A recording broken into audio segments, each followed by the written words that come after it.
Hello Rebel and welcome back to my life. So a lot of real life stuff has been going on and I needed a couple of more weeks to get back into the regular video making. So what's been happening while I've been away?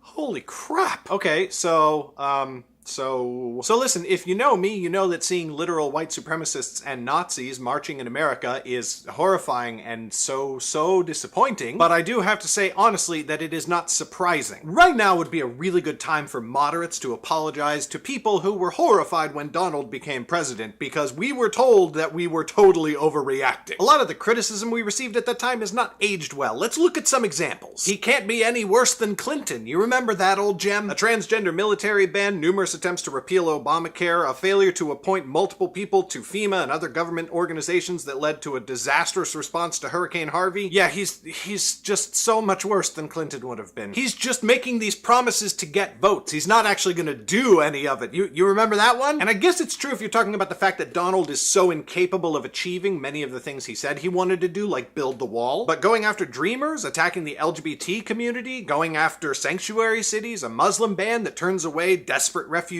Yeah, he has done many of the awful things he said he was going to do. And we know he would have done many more if he wasn't, you know, a super weak little man. Even if Trump did want to do all these things, he wouldn't be able to because Congress would stop him. Maybe there's some validity to this one. Let's pull up a picture of all of the Republican Congress people who have taken meaningful action to resist the plans that Donald has tried to do. Oh yes.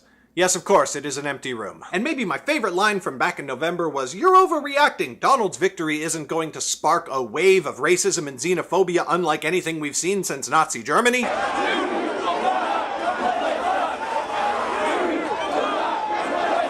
Now seems a really good time to reiterate the fact that if you don't actively resist racism and bigotry, you contribute to that racism and bigotry, and that makes you racist and bigoted. So many people, including myself, were told that things in 2017 weren't going to be as bad as we thought they were, and it turns out we were right all along. Yay! We're number one.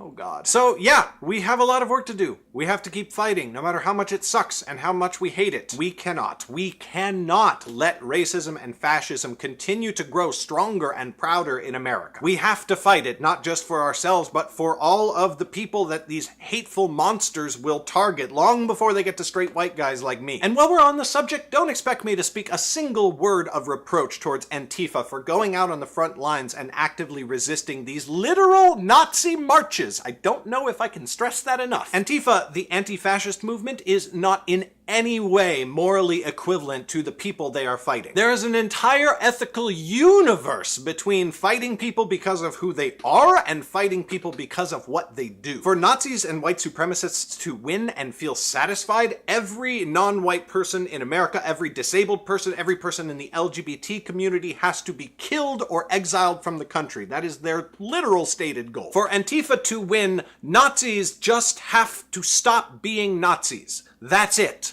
That's all. I'm sorry, Rebel. I'm sorry America has gotten to this point. I'm sorry this year isn't even over yet and it already feels like it's been a decade. I'm sorry every day has become a routine of waking up and wondering what the caveman in the Oval Office has gotten up to. I'm sorry that we can't stop talking about it, no matter how much we would like to, because ignoring the problem doesn't fix it and only makes it worse. We've been doing an all-right job of resisting this agenda so far, but I have to do more, and I think we all do. Stay strong. Please keep yourself safe. We have to lean on each other and support each other when we need it, and if we do, I think we can make it through this. Thank you so much for watching. I will see you on Monday.